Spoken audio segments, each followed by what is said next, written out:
Hey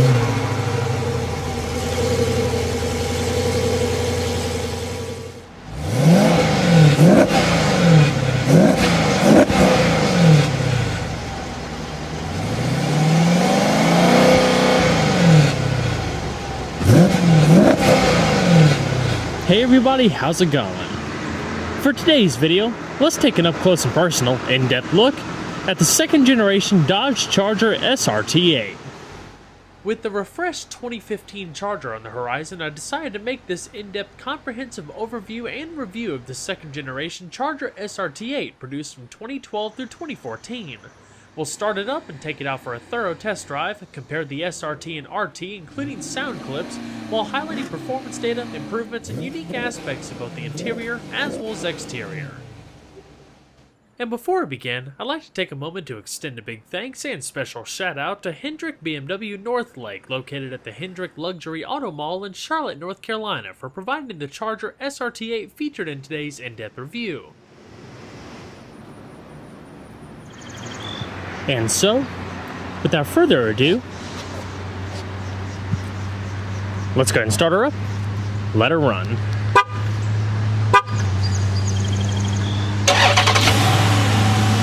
And as you can see, the SRT also features standard remote start.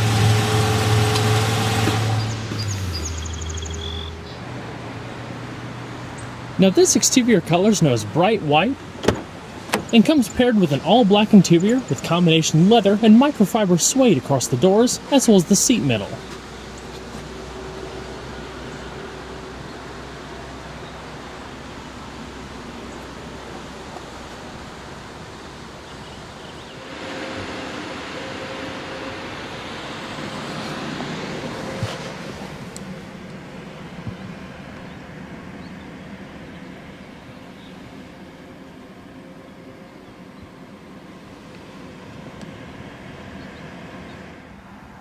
Along with that smart key system, the Charger in general also features a standard remote push-button ignition system by the silver accent button in the dash.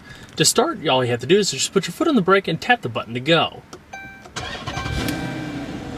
Simple as that.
When the redesigned Charger RT and V6 was launched for 2011, a new electric power steering system was introduced that promised better overall fuel economy by reducing load on the powertrain.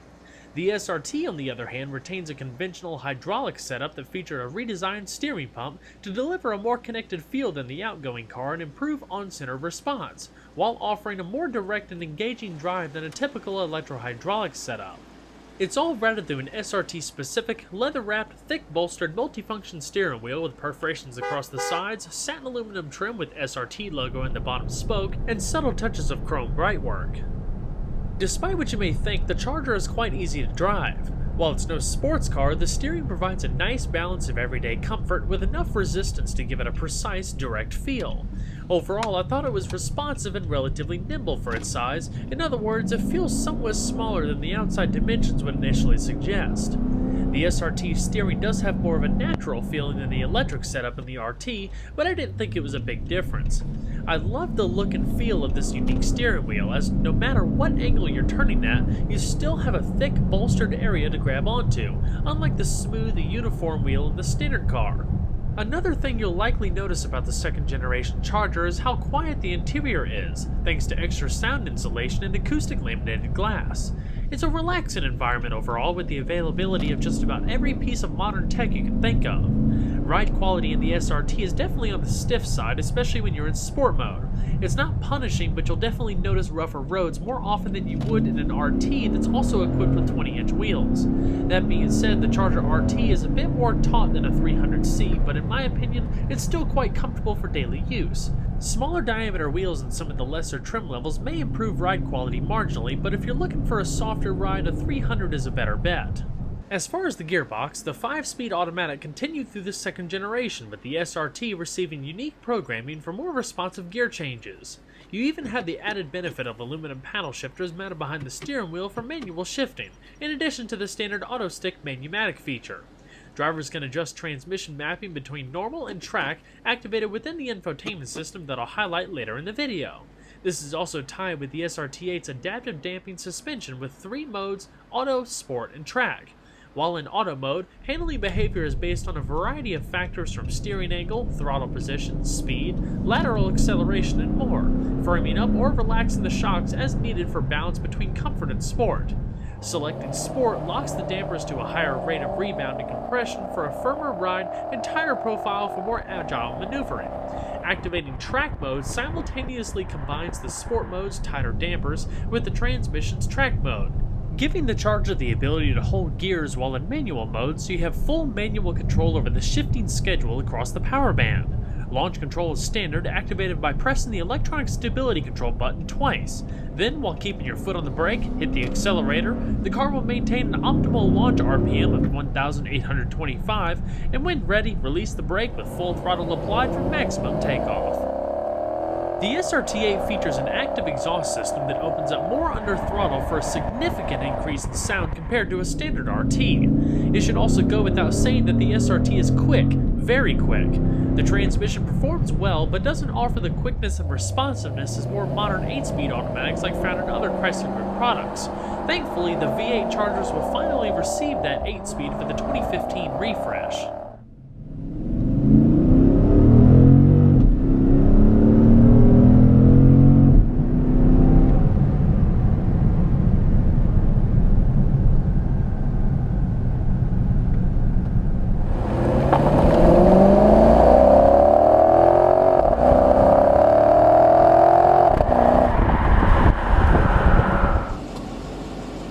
And so, we're going to flip on the automatic xenon projector headlamps, fog lamps, as well as the hazards.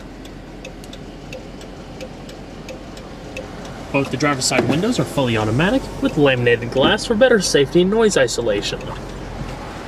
And we're going to check out the exterior. Upon closing the door, the interior of the vehicle will also chime, letting you notice loss detection of the proximity key fob.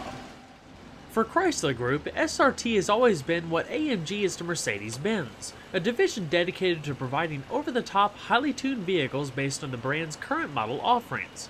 It stands for street and racing technology and features a classic, old-school yet modern performance philosophy that you can see and feel with each new SRT product. Since 2006, the SRT8 has represented the highest level of performance available in the Charger lineup. While mechanically similar to the Chrysler 300C SRT8, the Charger, like the Dodge brand in general, delivers more of a dynamic outlook with a distinct muscle car feel. While the first generation Charger saw great success, it still wasn't perfect. Build quality never was something to write home about, and if you didn't spring for the SRT, the exterior was rather subdued and perhaps anonymous when considering the car's historical lineage. As controversial as the 4-door Charger was, the subsequent revitalization of the retro-inspired Challenger, which rode on a shortened variant of the Charger's LX platform, gave buyers the choice of 2 modern muscle cars. If you needed the extra space but still had a thirst for top-tier performance, the Charger SRT8 was the ideal solution over the 2-door Challenger. In 2011, Dodge launched the second-generation Charger, which, along with the redesigned Chrysler 300, represented the most thoroughly redesigned Mopar vehicle since Fiat's initial involvement in 2009, debuting new technologies, infotainment innovations, and an impressive overall value. While the overall platform remained the same, there were numerous improvements made to the suspension, steering, and powertrains, including a more powerful version of the 5.7-liter Hemi V8 in the RT, and the new base 3.6-liter Pentastar V6.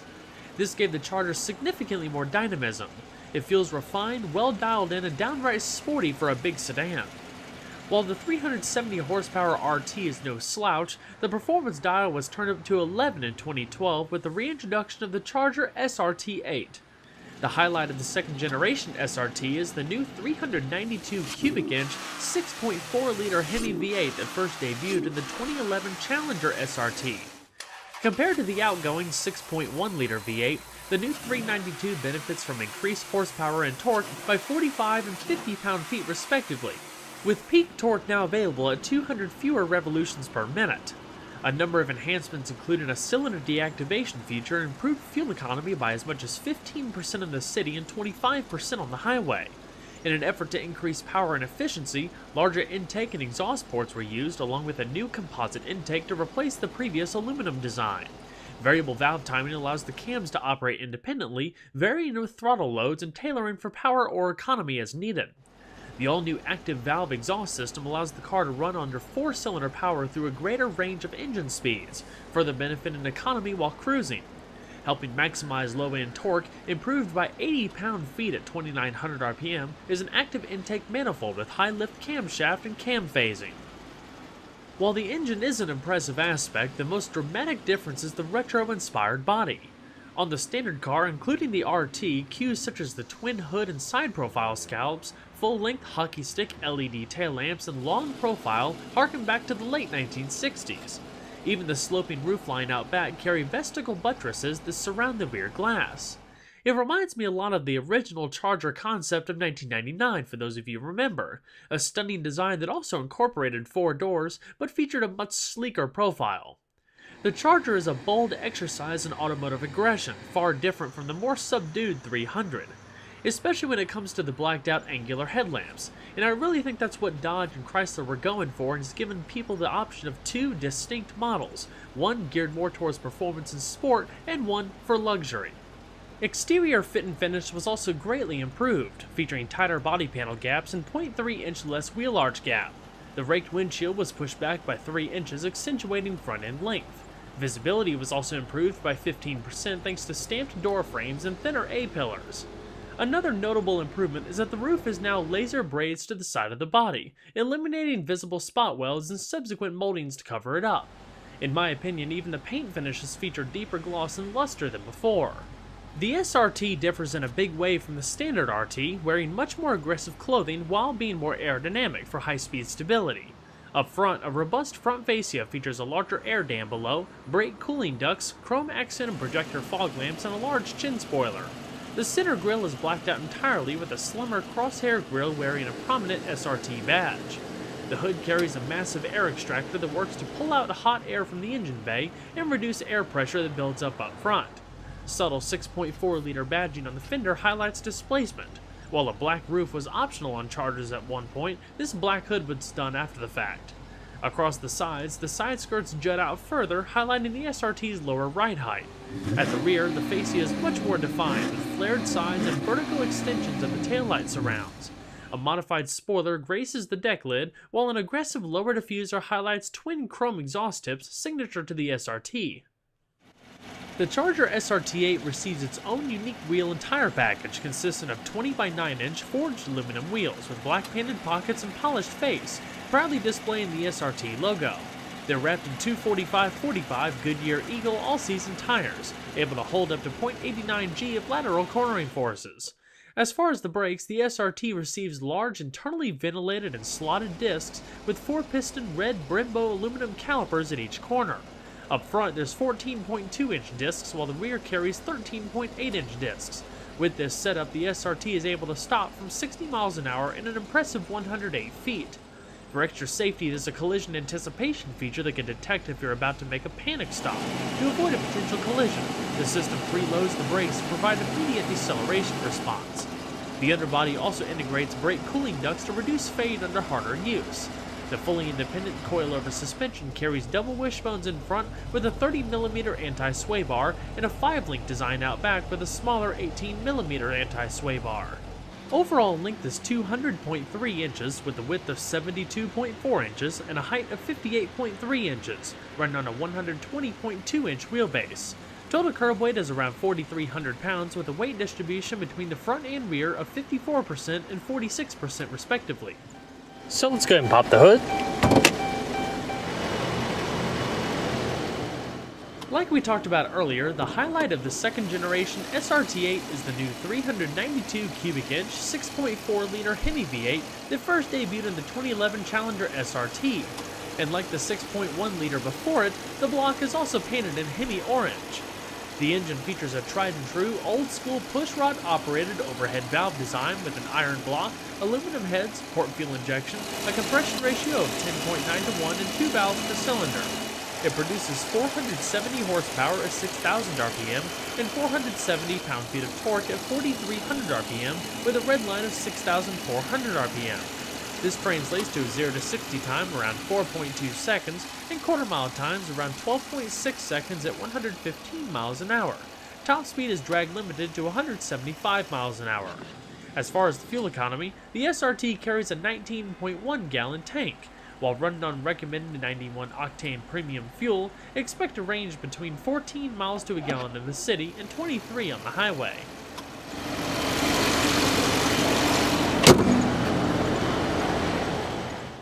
The interior of the second generation Charger is light years ahead of its predecessor in terms of build quality, safety, materials used, and overall comfort, especially with the RT Max and SRT8, which come with every option available, including some unique bits on the SRT, which we'll cover in just a second. The first generation Charger was plagued with subpar materials inside and less than ideal ergonomics. With the redesign, the SRT8 boasts some of the best build quality you can buy in a Chrysler Group vehicle, aside from the slightly fancier 300. The door panels emulate the curves of the body scallops and are almost entirely wrapped in soft-touch material. Across the midsection, the SRT carries the microfiber suede padding which replaces the standard leatherette trim in some of the upper trim levels, highlighted by curved accent stitching. You'll also notice many of the chrome brightwork pieces found in the regular cars are replaced by satin chrome in the SRT. Your two-person memory, power locks, windows, mirrors, and fuel cap release are all located on the driver's door with an abundance of storage down below and water bottle holder. The seats are specific to the SRT and feature 12-way power adjustment including 4-way power lumbar, wrapped in a combination of supple Napa leather and perforated Alcantara. Double accent stitching adds another dimension of detail in addition to the unique SRT logos embossed on the backrest. They provide a great amount of comfort, come standard with heating and ventilated functions, not to mention heated rear seats, with adjustable headrests and adjustable seat belts. Down below you have adjustable aluminum pedals specific to the SRT, logoed all-weather floor mats, driver's knee airbag, and a power tilt telescoping heated steering wheel. The entire upper portion of the dash is also padded, with the SRT-specific carbon weave engine turn aluminum trim across the entire speedometer and infotainment cluster and center console, all finished off with a dark cloth headliner and sunroof. So let's go ahead and see how she sounds.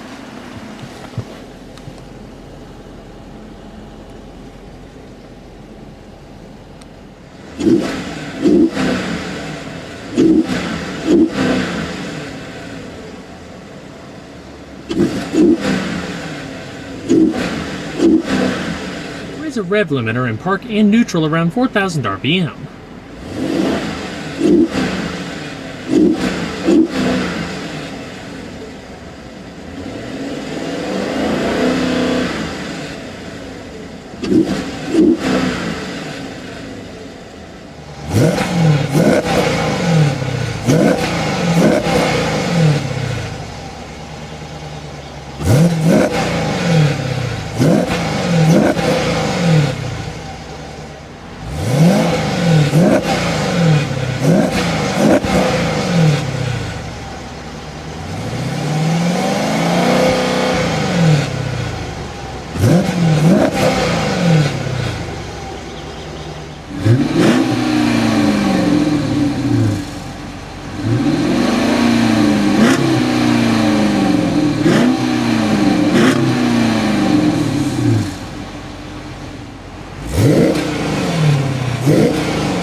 So let's go ahead and shut her up.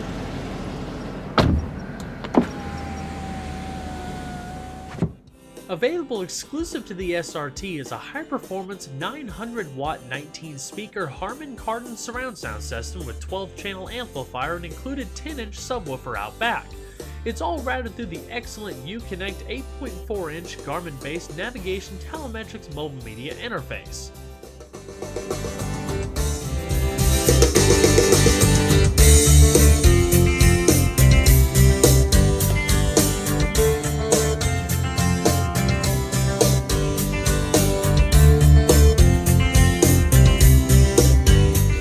Cloth wrapped A-pillars, grip handles up top. The visors are also padded and feature illuminated vanity mirrors, but for a little bit of extra convenience, they also slide out further, and there's an extension.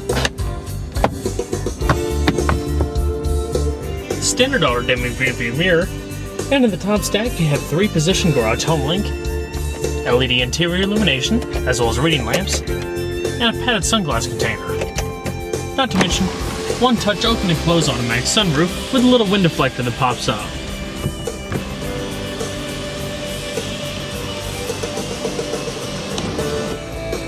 Now, the Uconnect system has also seen its share of improvements over the years. While it really hasn't changed in its functionality, they're pretty much the same between really 2011 through 2014. The menus changed, the voice recognition system's been improved a little bit, and some of the menus have been altered slightly, but all in all, the functionality is identical. Right now, we're in our main media screen where we can bring up your iPod, auxiliary integration, USB, SD card input, as well as hands-free Bluetooth streaming of audio. Right now we have a CD in the drive, rewind, fast forward, changing the track in the middle, pause, browsing the available tracks, shuffling through playlists, and more depending on if you have your MP3 player connected, repeating songs, and you can also split the screen with your navigation, more detailed song information, as well as the different tracks. Your audio adjustments are located down below with your equalizer, balance and fade, speed adjusted volume, music cleanup powered by Grace Note, album artwork and more, as well as activating the Harman Kardon surround sound. Of course, your radio activated via that button there can go between AM, FM, as well as standard satellite radio. You can also split the map with your radio. All of your preset stations will be located up top in addition to satellite radio, and you can browse between categories, various stations, as well as manual tuning, traffic and weather, and more. The controls highlight your heated and ventilated seating, heated steering wheel, turning the screen off if you didn't want it on, as well as activating the vehicle's sport and track modes for the suspension and transmission. Whatever mode you're currently in will automatically show up in that little digital display. Climate control, standard dual zone with one-touch automatic, front and rear defrost, different zones, bring up your controls again, as well as fan speed in the middle and syncing the temperature on both sides. There's also manual controls located right beneath with your basic functions, fan speed in the middle, temperature, as well as the defrost functions. And in these screens you'll also notice your clock, outside temperature, and your media will also show up in the top. Your Garmin-based navigation system. This is one of the systems that's also been improved. My menu on my 2012 Charger is a little bit different than this one, but again, same functionality. Very quick and easy to use.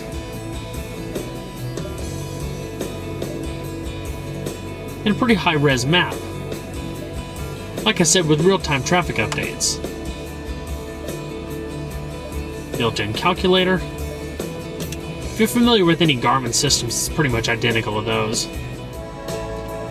Your hands-free Bluetooth telephone, it automatically asks you to pair it, otherwise it'll automatically connect to your Bluetooth device once it's paired. Favorite contacts located up top, you can put in a phone book, also synced with your phone, dial, message, things like mute, transfer, joining calls if you're doing a 3-way call or so, and a lot of that is controlled through the voice recognition system. Sirius Travel Link is kind of like a concierge service that's separate from your satellite radio service, and it shows movie listings, fuel prices, real-time weather updates, and more. The vehicle settings include all the personalization options, and it really goes quite in depth. Probably one of my favorite aspects of this system. But SRT specific is the SRT performance pages, where, again, you control the vehicle's sport, track modes, various timers, 0 to 60, quarter miles, and more for track days, a G-force meter, different status gauges, there's 2 different menus, well this one's a little bit more in-depth. This screen shows your instantaneous horsepower, torque, what gear you're in, digital speed readout, and your oil pressure.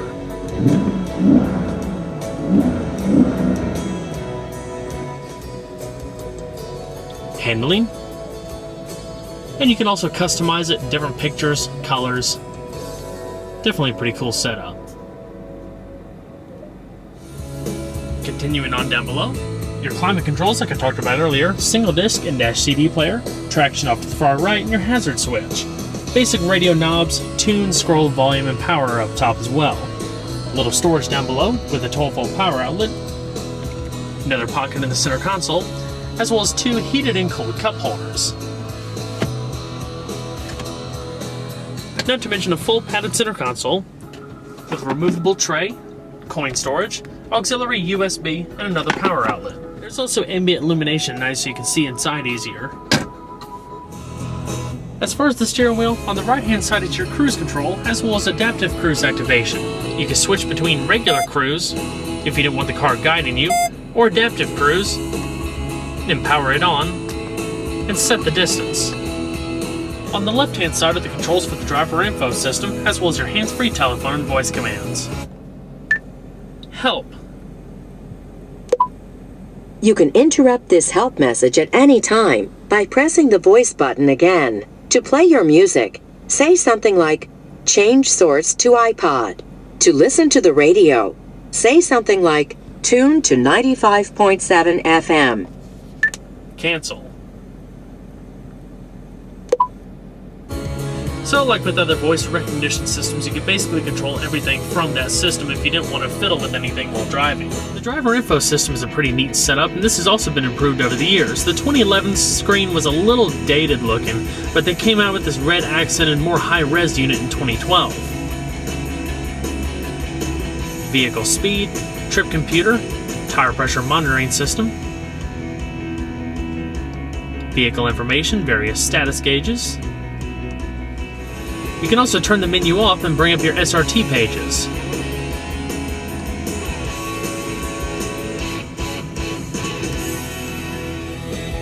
The radio controls are located on the back of the steering wheel, this one corresponding to volume, while the middle button changes the radio modes, while the left-hand side changes your track, seek, as well as going between your different presets. Your high beams and automatic rain-sensing windshield wipers are in the stalk to the left. Overall, a very well-built interior. So let's go ahead and shut her down. You'll also notice that you can program the steering wheel to tilt up and down, respective to your memory setting when you power on or off the vehicle. You can do the same thing for the seat so it slides back to an exit function. And we'll go and check in the back seat. Just like the front, the back seat of the SRT is also treated with the unique materials. While stylistically it's not overly different from the standard Charger, it does have its unique trim such as the microfiber suede, color accent stitching, and more.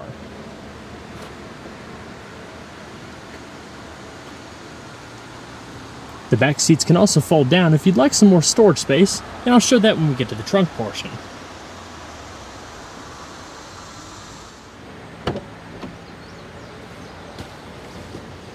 Climbing into the back of the Charger is a cinch. Being a full-size vehicle, there's actually plenty of room back here. People over 6 feet might want to watch their head for the roofline when they're climbing in, because since the Charger's roofline is a little bit more of a fastback shape coming down, it does cut into the headroom just a little bit, but it's not really an issue.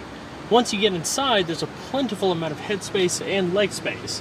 I'm around 5'10", 5'11", and with a comfortable seating position for myself up front, I probably have, I'd say 3-ish inches of leg space and maybe an 1.5 inches or so of headspace.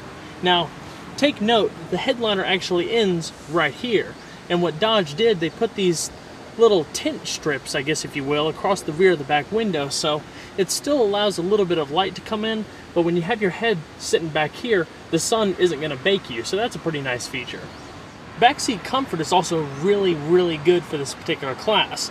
Now this seat style, if my memory serves me correct, does not differ from the standard Charger seat aside from the middle microfiber suede perforated trim. You have plenty of lateral support down below and up above. And if you didn't notice that this was a bench, you'd actually feel like you were sitting in a bucket seat. There's a nice amount of lower back support, and it's firm without being too firm. There's plenty of give in the back cushion, especially in the bottom cushion.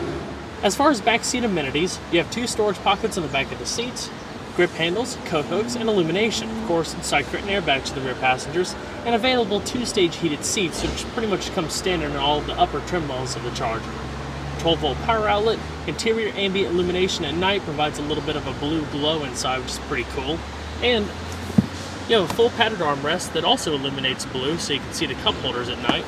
And storage. Now the back headrests are nice and soft, and they are fixed in a comfortable position to where it's not pushing you forward too much while still providing a little bit of whiplash protection.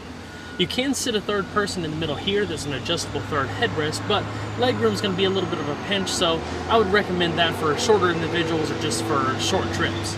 So, let's go and check out the rest of the vehicle. The trunk can be opened 3 different ways, either via the remote fob, the button mounted on the dash, or this little button within the third brake light on the opposite side of the rearview camera. Once you have it open, it's around 16.3 cubic feet, which isn't huge, but it's not small. There's still plenty of space to either side, in addition to having the ability of folding down the rear seats to expand the cargo space all the way to the front. The trunk hinges are hidden within the compartment, so you don't have any worries about impeding on cargo space.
The passenger seat also has the similar power adjustments, including power lumbar that you find in the driver's seat.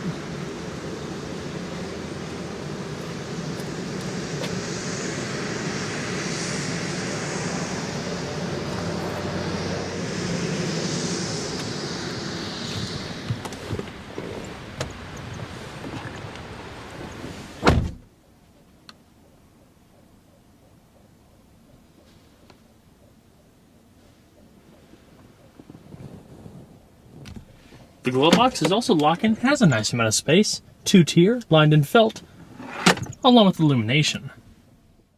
The Dodge Charger SRT8 represents one of the best performance bargains you can buy, featuring great build quality and an impressive list of features. With the SRT Hellcat on the way, there'll be some exciting times in the near future as we see SRT taken to the next level.